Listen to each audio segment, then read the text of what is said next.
வணக்கம் நண்பர்களே. இன்றைய வீடியோ பதிவில் நாம் கோயில்பட்டி திரு தங்கப்பாண்டியன் ஐயா கூறிய 10 டிப்ஸ்களை இந்த வீடியோ பதிவில் காண்போம். பலன் கூறுவதற்கு இந்த 10 டிப்ஸ்கள் உங்களுக்கு மிக உதவியாக இருக்கும். வாருங்கள். 1. சந்திரனுக்கு 10ல் செவ்வாய் இருந்தால் அதிர்ஷ்டம் உடையவர். இந்த வீடியோ பதிவில் நாம் யாரெல்லாம் அதிர்ஷ்டம் உடையவர்கள் என்பதை பற்றி பார்ப்போம். 1.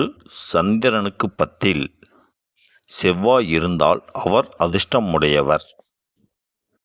சந்திரனுக்கு 10க்குடையவன் பலம் பெற்றால் அவரும் அதிர்ஷ்டசாலி. சந்திரனுக்கு 10க்குடையவன் பலம் பெற்றால் அவரும் அதிர்ஷ்டசாலி. 3.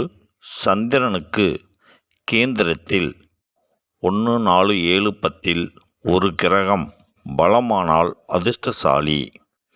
சந்திரனுக்கு கேந்திரத்தில் ஒரு கிரகம் பலமானால் அவரும் அதிர்ஷ்டசாலி.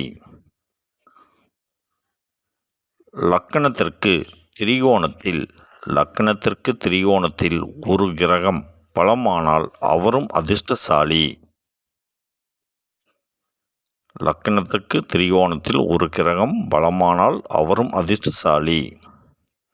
சந்திரனுக்கு 4க்குடையவன் சந்திரனோடு சேர்வது அவரும் அதிர்ஷ்டசாலி. சந்திரனுக்கு 4க்குடையவன் சந்திரனோடு சேர்வது அதிர்ஷ்டசாலி. சந்திரனுக்கு 4க்குடையவன் லக்னத்துக்கு திரிகோணத்தில் அமர்ந்தால் அவரும் அதிர்ஷ்டசாலி. சந்திரனுக்கு 4க்குடையவன் லக்னத்துக்கு திரிகோணத்தில் அமர்ந்தால் அவரும் அதிர்ஷ்டசாலி. லக்கின திரிகோணாதிபதி சந்திரனுக்கு கேந்திரத்தில் இருந்தால் அவரும் அதிர்ஷ்டசாலி. லக்கின திரிகோணாதிபதி சந்திரனுக்கு கேந்திரத்தில் இருந்தால் அவரும் அதிர்ஷ்டசாலி. சனிக்கு 11ஆம் பாவம் 11ஆம் அதிபதி வலுத்திருந்தால் அவர் விஐபியாக போற்றப்படுவார். சனிக்கு 11ஆம் பாவம் 11ஆம் அதிபதி வலுத்திருந்தால் அவர் விஐபியாக இருப்பார். சூரியனுக்கு 5க்குடையோர் சூரியனோடு சேர்வது சிறப்பு. சூரியனுக்கு 5க்குடையோர் சூரியனோடு சேர்வதும் சிறப்பு. செவ்வாய்க்கு அடுத்த கிரகம் பலமானால் அவரும் அதிர்ஷ்டசாலி.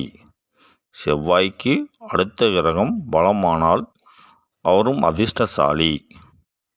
இந்த விதிகளை நீங்கள் எல்லா ஜாதகத்துடன் பொருத்தி பார்த்தால் சரியாக இருக்கும். இது நமது திரு தங்கப்பாண்டியன் ஐயா கூறிய முத்தான விதிகள். அவருக்கு நாம் நன்றியை தெரிவித்துக் கொள்வோம். மீண்டும் அடுத்த வீடியோ பதிவில் உங்களை சந்திக்கிறேன். நன்றி. இந்த வீடியோ பதிவு பிடித்திருந்தால் மற்ற நண்பர்களுடன் பகிர்ந்து கொள்ளுங்கள். நன்றி.